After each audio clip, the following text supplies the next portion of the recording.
말씀의 제목을 잡으라고 한다면 저는 이렇게 잡고 싶어요. 그게 말씀에 나와 있는 것처럼 20절 말씀에 너희는 하나님과 뭐하라고요? 화목하라. 이렇게 말씀의 제목을 잡고 싶습니다. 자, 이 말은 이게 하나님과 화목하지 못한 사람들이 많다고 하는 거예요. 그 중에 대표적인 교회가 이제 고린도 교회겠죠, 그렇죠? 고린도 교회는 예수를 믿지만 하나님과 화목하지 못한 상태에서, 그래서 바울 사도는 강력하게 예수님과 또 하나님과 화목하도록 하라, 그렇게 말씀을 하고 있어요. 여러분, 인간은요, 이게 이제 하나님의 형상과 모양대로 지음받았지만 범죄하는 순간 하나님과 원수가 되었어요. 특히 이제 로마서에서 여러분 그런 말씀을 계속했잖아요, 그렇죠? 보시게 되면 로마서 3장 10절 말씀에 보게 되면 그 로마서 3장 9절 말, 그러면 어떠하냐? 우리는 나으냐? 결코 아니라 유대인이나 헬라인이나 다 죄 아래 있다고 우리가 이미 선언하였느니라. 기록된 바 의인은 없나니 하나도 없으며 깨닫는 자도 없고 하나님을 찾는 자도 없고 다 치우쳐 함께 무익하게 되고 선을 행하는 자가 없나니 하나도 없다. 그래서 그들의 목구멍은 열린 무덤, 그 혀로는 속임을 일삼고 그 입술에는 독사의 독이 있고 쭉 하면서 그러니까 하나님과 원수된 관계의 모습을 저렇게 쭉 얘기해요. 그리고 여러분 5장 10절에 가서 보게 되면 이렇게 얘기합니다. 5장 10절 말씀이죠. 이런 얘기합니다. 곧 우리가 원수 되었을 때, 누구하고 원수 되었습니까? 하나님과 원수 되었을 때에 그 아들의 죽으심으로 말미암아 하나님과 화목하게 되었다. 그러니까 이제 예수님을 통해서, 그러니까 범죄하는 순간 완전히 하나님과 원수된 관계. 근데 그런 그 관계를 예수님이 오시고 다시 이렇게 화목케 하셨어요. 그래서 예수님을 이렇게 성경에서는 화목 제물이다, 그렇게 얘기해요. 그 말씀이 여러분 로마서 3장 25절에 나와 있죠, 그죠? 로마서 3장 25절 말씀에 보게 되면 23절 말씀도 보게 되면 모든 사람의 죄를 범하였음에 하나님의 영광이 이르지 못하더니, 그러니까 그리스도 예수 안에 있는 속량으로 말미암아 하나님의 은혜로 값없이 의롭다 하심을 얻은 자 되었느니라. 이 예수를 하나님이 그의 피로써 믿음으로 말미암는 뭐로 세우셨다고요? 화목제물로 세우셨다. 그래서 하나님이 길이 참으시는 중에 전에 지은 죄를 간과하심으로 자기의 의로우심을 나타내고자 했다, 이렇게 얘기하는 거예요. 그러니까 이제 우리가 예수 믿기 전에 우리는 하나님과 원수된 관계에 있어요. 그래서 예수님 오시고 그 피로 이게 이제 화목해 하셨어요. 그래서 오직 우리가 예수라고 얘기하는 것인데, 그럼 본문 말씀에 돌아가서 보게 되면 바울 사도가요 조금 이해하기 어려운 말을 해요. 그 16절 말씀에 보게 되면 그러므로 우리가 이제부터는 어떤 사람도 육신을 따라 알지 아니하려나, 뭐 이거는 이해가 되는데, 여러분 고단 비록 우리가 그리스도 육신을 따라 알았으나 이제부터는 그와 같이 알지 않겠다, 이렇게 얘기해요. 이 말이 무슨 말이냐면 바울 사도가 한때 예수님을 육신으로 알 때가 있었어요. 여러분, 바울은 예수님과 동시대 사람이었었어요. 그러나 예수님이 예루살렘에 사역하고 이스라엘 땅에 사역할 때 바울은 어디 있었냐면, 여러분 유대인이긴 하지만 이방인의 땅이 길리기아 다소에 있었습니다. 그러니까 접촉점이 없었어요. 만나지 못했어요. 그래서 그는 소문을 통해서 예수님을 어떻게 알았습니까? 이게 이제 육신으로 안 거예요. 왜냐하면 예수님은 그 당시에 역사적 예수로 오셨기 때문에 그분은 보이는 게 다인 줄 알았어요. 여러분, 솔직히 우리 보이는 게 다가 아니잖아요, 그죠? 그러니까 보이지 않는 게 다 중요하고 크고 중요한 것임에도 불구하고 사탄은 우리에게 자꾸 속입니다. 보이는 게 다인 것처럼 믿고 살아가도록 하는 거예요.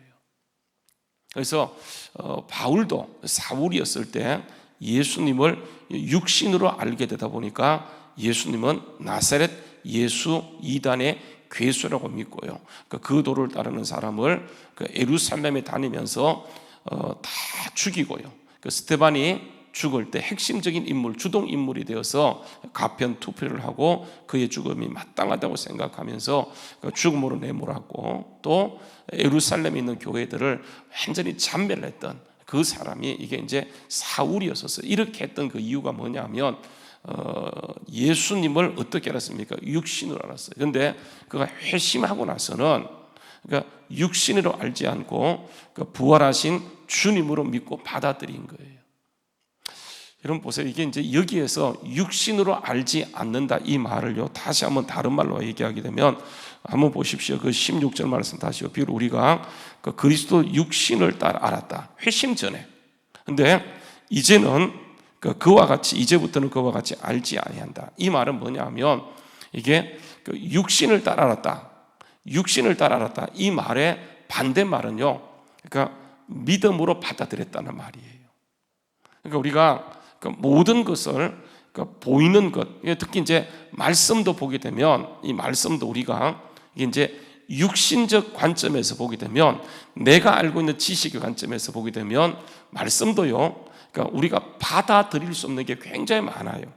그러니까 우리가 그냥 받아들여서 그렇지 실제 따지고 보게 되면 받아들일 수 없는 것들이 굉장히 많습니다. 뭐 천지창조 이런 것부터 시작해서 여러분 남자 없이 여자 혼자 잉태된다고 하는 거, 이건 뭘로 받아들일 수 있겠습니까? 여러분 예수님이 보세요. 이제 살아생전 제자들에게 누차 강조한 것이 뭐냐면, 내가 예루살렘에 올라가게 되어지면 이제 붙잡혀서 죽고 부활한다. 이것을 누차 강조해요. 그런데 여러분 그 사실을 어느 누구 한 사람 믿고 받아들인 사람이 없어요. 제자들요, 그건 못 믿어요. 무덤에 갔던 그 여자들이 굉장히 용기 있게 예수님의 그 시신에 향품을 발라주기 위해서 갔지만은 그들도 부활을 믿고 살아계신 예수님을 믿고 간 것이 아니고, 예수님의 시신이 좀 더디 썩기를 바라는 그런 마음에서 여러분 향품을 가지고 가면서 그들이 걱정을 합니다. 분명히 그 무덤 앞에 큰 돌을 굴러 놓았는데 이 돌은요, 이게 12마리가 소가 끌어야지 끌릴 수 있는 그런 돌이었기 때문에 그들이 가서 걱정하는 거예요. 누가 감히 자기들을 위해서 이게 무덤문을 열어줄 것인가 고민하며 가는 거예요. 가서 보니까 빈 무덤이었고, 무덤 문이 열려 있었고 빈 무덤인 것을 보면서 막 걱정하다가 예수님 만나고, 여러분 예수님을 봄에도 불구하고 막달라 마리아가 뭐로 알았다고 얘기하면 동산직인 줄 알았다, 이렇게 얘기하는, 성경에 이렇게 기록되어 있어요. 그러니까 예수님을 그 앞에 이렇게 목도하면서도 이게 뭐라냐면 육신의 생각과 육신의 관점에서 그것을 받아들이고 있어요. 여러분 이해가 안 되는 거예요. 그러니까 성경은 여러분 이게 믿음으로 받지 않게 되면 정말 처음부터 모순 덩어리, 세상에 돌아가는 모든 것들이 여러분 우리가 알고 있는 상식에 돌아가는 것이 아니고 하나님이 운행하기 때문에 최악인 것 같지만 이게 하나님이 역사하게 되면 최고의 역사. 그래서 먼저 되었지만 나중되고 나중되었지만 많은 게 뒤집어지는 거예요. 그러니까 우리는 이게 그 금수저로 태어나면 계속 금수저 알고 있지만 그렇지 않고요, 하나님이 그걸 뒤집으세요. 얼마든지 바꾸세요. 그래서 여러분 이게 바울 사도가 얘기하는 것이 뭐냐면, 자기가 육신이 알 때는 정말 그것은 아무것도 아니었다. 이제는 내가 뭐로 알겠다라고 얘기하냐면 믿음으로 알고 믿음으로 행동하겠다는 거예요.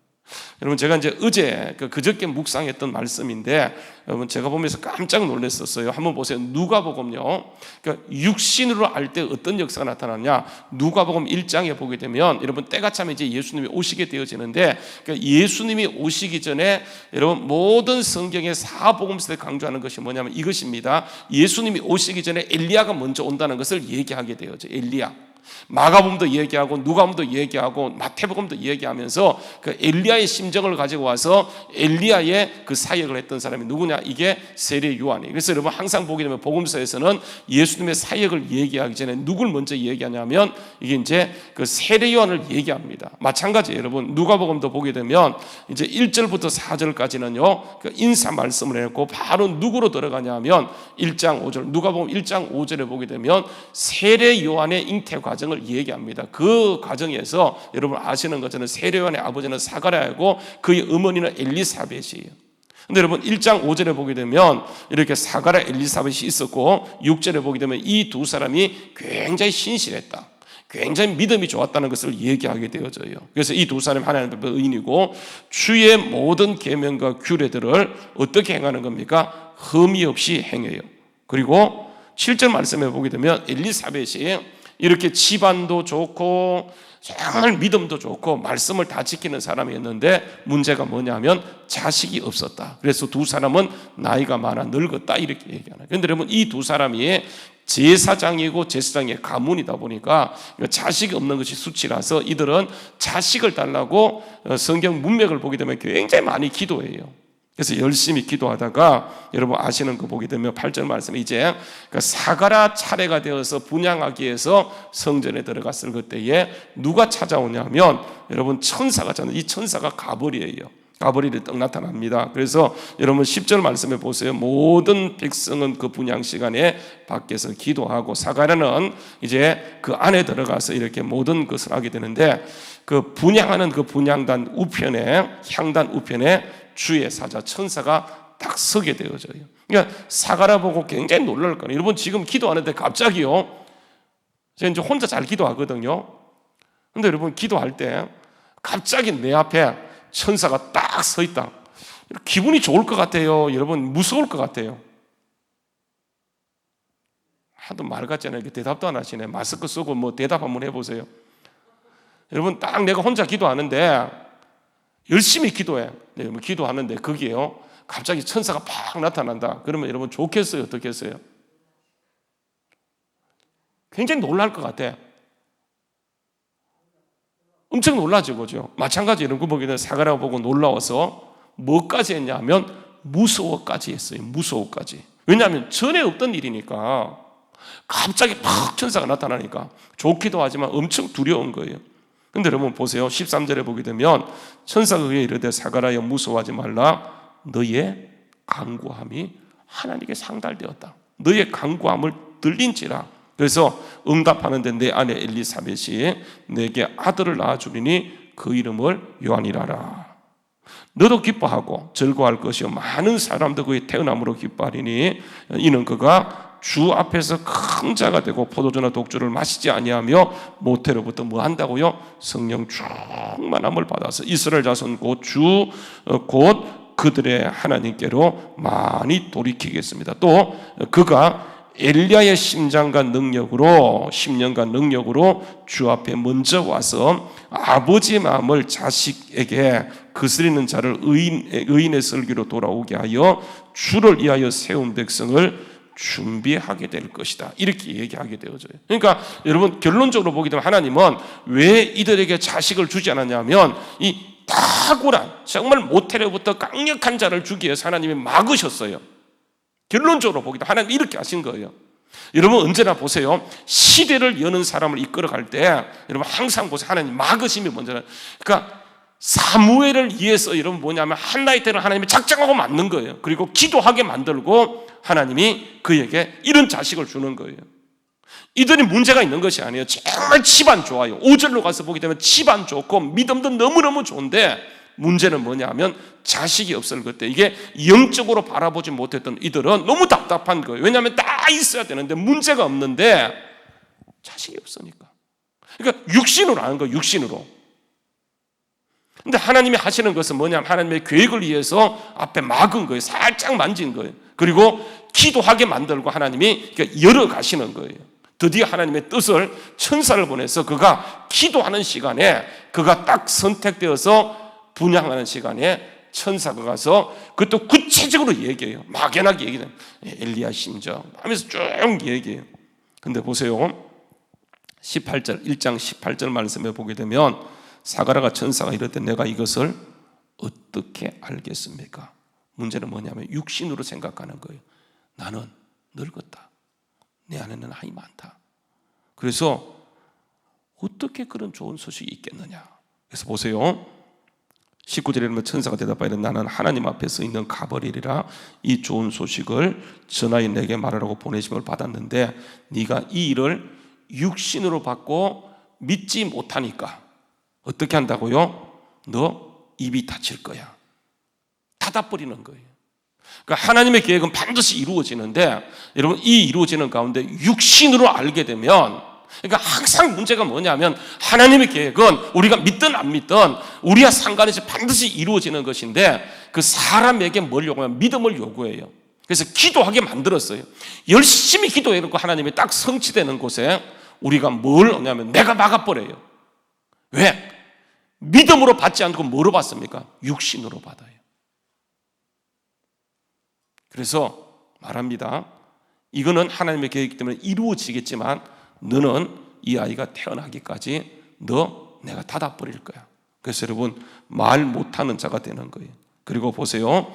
나중에 아이가 태어났을 때 여러분 보십시오. 이제 57절 말씀에 가서 보게 되면 엘리야가 해산할 기한이 차서 아들을 낳으니 그 이웃과 친족들이 이제 이름 짓는 이 아들의 이름 짓는 것 때문에 막 이렇게 이제 막 옥신각신하는 거예요. 그래서 친족들이 8일이 되어서 아이에게 할례를 행하고 그 이름을 짓는데 그 아버지 이름을 따라서 뭐라고 짓는 겁니까? 사가랴로 짓도록 하자 이랬어요. 사가랴. 여러분 이게 옛날에 그 당시에는요 아버지 이름을 따서 바 앞에 바 사가랴 하게 되면 이게 사가랴가 되어지는 거예요.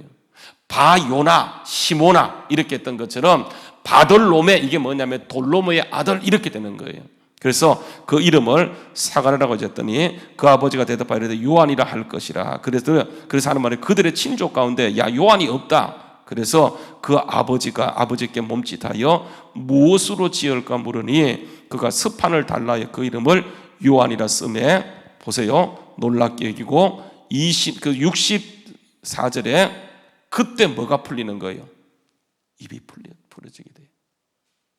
육신으로 할 때 닫히고 믿음으로 할 때 여러분 열리는 거예요. 그러니까 하나님의 역사는 이렇게 흘러가는데 우리 어떻게 하냐면 자꾸 우리는 육신으로 돌아가. 육신으로 그 일을 받아요. 그래서 여러분 이런 사람이 하는 말이 뭔지 아십니까? 항상 안 된대. 시도도 안 해봐. 도전도 안 해봐. 무조건 안 되는 이유를 찾는 거예요. 왜 그러냐면 육신으로 알았기 때문에 그래요. 여러분 보십시오. 1장에 보게 되면 이제 여러분 그 사가랴와 반대로 마리아가 있어요. 마리아. 더 황당한 사람이 마리아예요. 정원하고 남자도 알지 못하는 상태에서 갑자기요 이 가버릴 천사가 이게 마리아에게서 하는 말이 뭐냐면 너 아기를 낳을 것이다. 여러분 이건 사형 선고거든요. 그래서 막 혼비백산하게 되어져요. 그리고 그렇게 당황해 할 때 하나님은 일방적으로 밀어붙이지 않고요 이걸 쭉 설명을 합니다. 쭉 설명. 그래서 여러분 보세요. 누가복음 1장 35절에 보면 천사가 대답하여 이르되 성령이 내게 마시고 거룩하신 이의 능력이 너를 덮으리니 이름으로 나실 바 거룩한 일은 하나님의 아들이라 일컬으리라. 그래서 여러분 36절에 봐라 엘리사벳도 늙어서 배었느니라. 본래 임신하지 못하던 자인데 6달이 됐다 할 때에 여러분 이 설득을 듣고요 마리아가 육신을 먼저 내세웠다고 한다면 주님 그래도 안 됩니다. 나 죽습니다. 애 낳기 전에 나 죽어요. 이렇게 할 수 있어요. 그런데 보세요. 37절에 보게 되면 이게 믿음으로 받아요. 그래서 대저 하나님의 모든 말씀에는 능치 못함이 없느니라 이 얘기할 때 마리아가 보세요. 육신을 먼저 내세우는 것이 아니고 뭐라고 합니까? 마리아를 때 주여 여종이오니 옛날 성경 주여 계집종이오니 말씀대로 내게 이루어지이다 하며 천사가 떠나가는 거예요. 여러분 이 사실을요 뭐라고 얘기하냐면 45절에 가서 보게 되면 이렇게 얘기합니다. 45절만 주께서 하신 말씀이 반드시 이루어지리라고 믿은 그 여자에게 뭐가 있다고요? 복이 있다. 그렇게 얘기하는 거예요. 우리는요 이게 내가 아는 상식, 내가 아는 지식, 내가 알고 있는 그 노하우가 전부인 줄 알아요. 그래서 여러분 하나님이 일하시고자 할 때 여러분 여기에서 우리가 육신으로 알게 돼요. 그래서 여러분 이게 혼이 강한 사람들이 이게 살아가는 것도 피곤해요. 여러분 그래서 우리가 이해하지 못해도 하나님 말씀을 때 그 말씀을 어떤 면에서 덮어놓고 믿는다는 말은 저는 좋아하지 않지만은 그 사실을 믿음으로 받고 나가게 될 때 여러분 하나님이 우리를 어떻게 하냐면 여러분 보십시오. 본문 말씀에 돌아가서 보게 되면 이렇게 얘기하는 거예요. 17절 말씀입니다. 17절 말씀. 그런 적 누구든지 그리스도 안에 있으면 뭐라고요? 새롭게 빚어가는 새 피조물이에요. 여러분 새로운 피조물이라는 것은 뭐냐면 옛 피조물도 있다는 말이에요. 그러니까 우리가 새로운 피조물로 살아가는 것은 뭐냐면 여러분 이렇게 얘기합니다. 여러분 17절 말씀. 그런 적 누구든지 누구 안에 있는 거예요. 바울 서신에 앤 크라이스트, 앤 그리스도라는 말이 160번 나옵니다. 160번. 바울이 기록한 성경이에요. 이게 그러니까 그리스도 안에 이 말이 160번 나와요. 그러니까 우리는 그러니까 새로운 피조물로 살 수 있는 것은 뭐냐 하면 그 그리스도 아니고 이걸 믿음으로 받아들이는 거예요. 우리는 주님께서 그러니까 예창조 하나님과 원수되었던 것을 하나님과 화목된 존재로 살아가도록 예수 안에 두셨는데 우리는 항상 어떻게 하냐 하면 그런 것을 전제하지 않고 내가 알고 있는 상식, 내가 알고 있는 경험, 내가 알고 있는 지식을 먼저 앞세움으로 인해서 결국은 보세요. 돌아서 가긴 해요. 여러분 그렇게 기도했으면 믿고 나가면 될 것을 괜히요 뭐라고 얘기하냐면 내가 그렇게 기도했는데 내가 지금 나이가 많아 늙었는데 내 안에는 지금 경수가 끊어졌는데 괜히 얻어 터지는 거예요. 여러분 그래서 바울 사도가 오늘 말씀에 보게 되면 내가 옛날에는 그랬지만 지금부터는요 육신으로 알지 않고 믿음으로 안다라고 얘기하면서 그런 점 누구든지 그리스도 안에 있으면 새로운 피조물이라 이전 것은 지나갔으니 보라 새 것이 되었다라고 얘기하면서 20절 말씀에 가서 보게 되면 뭐라고 얘기하냐면 보세요. 그러므로 우리가 그리스도를 대신하여 사신이 되어 하나님이 우리를 통하여 너희를 권면하시는 것 같이 그리스도를 대신하여 간청한다라고 얘기합니다. 따라서 하세요. 너희는 하나님과 뭐 하라고요? 화목하라. 여러분 하나님과 화목할 때 어떤 역사가 일어날까요? 하나님과 화목할 때 복이 있을까요? 복이 없을까요? 하나님과 화목하지 않게 되면 여러분 이게 터져요. 근데 여러분 하나님과 화목하면 하나님과 화목하는 믿음으로 이게 화목하는 건데 하나님과 화목하면 어떤 역사? 반드시 복이 많은데 여러분 그 복이 어떤 복인지 우리 한번 이것만 보고 우리 한번 같이 기도하십시다. 여러분 그 보세요. 욥기서 22장 말씀 보세요. 욥기 22장 말씀에 한번 가서 보게 되면 이런 말씀을 합니다. 욥기 22장 말씀에 보게 되면 욥기 22장 21절 말씀이에요. 욥기 22장 21절 말씀. 너는 뭐 하고요? 욥기 22장 21절 말씀. 예, 앞에 나와 있어요. 욥기 22장 21절 말씀. 자, 시작. 너는 하나님과 화목하고 편안하라. 그리하면 뭐가 임해요? 복이 많은데 여러분 하나님과 화목하는 것은 22절에 설명을 합니다. 청하건대 너는 하나님 입에서 교훈을 받고 그 말씀을 어디에 두는 거예요? 자, 여러분 잘 보세요. 하나님과 화목한다는 것은 그리스도 아닌데 이게 뭐냐면 욥기의 표현을 빌린다고 한다면 하나님과 화목하는 것은 이게 복이 임하는 것인데 너는 하나님의 입에서 말씀을 받고 그 말씀을 내 마음에 두고 23절 전능자에게 돌아가라 이렇게 얘기하는 거예요. 그리고 내 장막에서 불의를 멀리하라. 그러면 어떤 복이 많냐면 여러분 28절 말씀 보세요. 28절 말씀 보세요. 내가 무엇을 결정하면 어떻게 된다고요? 여러분 이게 하나님의 역사는 거예요. 하나님과 화목하게 될 때 이런 역사를 이루어가는데 자꾸 우리 어떻게 하냐면 내 생각을 먼저 앞세워. 그래서 육신으로 받아야 하나님의 역사를 육신으로 받는 하나님이 일할 수 여러분 이게 다 영적인 일이에요. 영적인 일. 그러니까 우리가 이게 하나님이 일하시고 하나님이 역사하고 지금 계시는데 한번 돌아가 보세요. 저는 사가랴가 충분히 이해되어져요. 하나님 주실 것 같다면 빨리 주시지 그렇게 막아놓고 지금 다 끝난 상태에서 주시니까 여러분 저라도 그렇게 얘기할 거예요. 근데 하나님은 우리에게 뭐라고 얘기하냐면 야 하나님의 역사는 막는 것도 하나님. 여러분 그래서 보세요. 여러분 요 말씀만 읽고요 기도하십시다. 보세요. 여러분 사무엘상에 가게 되면 이런 얘기입니다. 사무엘상요 2장 말씀에 보세요. 사무엘상 2장 말씀에 보게 되면 한나가요 이게 이제 사무엘을 놓고 하는 말이에요. 이렇게 얘기합니다. 사무엘상 2장 6절 말씀. 여호와는 뭐 한다고요? 죽이기도 하시고 살리기도 하시며 서울에 내리기도 하시고 거기서 올리기도 하시는도다. 여호와는 뭐 한다고요? 가난하게도 하시고 부하기도 하시며 낮추기도 하시고 높이기도. 그러니까 하나님이 하시는 거예요. 그러니까 여러분 하나님이 하시는 걸 어떻게 하면 돼요? 믿으면 돼요. 그러니까 육신으로 알지 않고 믿고 나가면 하나님이 거기서부터 시작하시고 우리가 결정하고 우리가 말하는 것을 하나님이 이루어 가시는데 우리는 끝까지 어떻게 하냐면 육신으로 알고 안 된다라고 얘기해요. 안 돼요. 그러면 근데 여러분, 하나님은 얼마든지 우리를 통해서 일하시고 계시기 때문에 항상 하나님의 역사를 거기에 맞추고 말씀을 따라가게 되면 여러분, 되지 않던 일을 그때부터 이루는 거예요. 그 일을 이루시기 위해서 지난날 우리를 연단하셨고 정말 기도하게 하셨어요. 여러분, 결정적인 순간에 사람들이 육신으로 알다가 다 된 것에 코 빠뜨리는 경우들이 굉장히 많아요. 오늘도 여러분, 우리가 육신으로 알지 않고 여러분 하나님과 화목하고 그 말씀을 그 절대성을 두고 믿음으로 행하는 가운데 하나님이 일하시는 것을 드러낼 수 있는 우리 모두 될 수 있기를 주의 이름으로 축원합니다. 기도하겠습니다.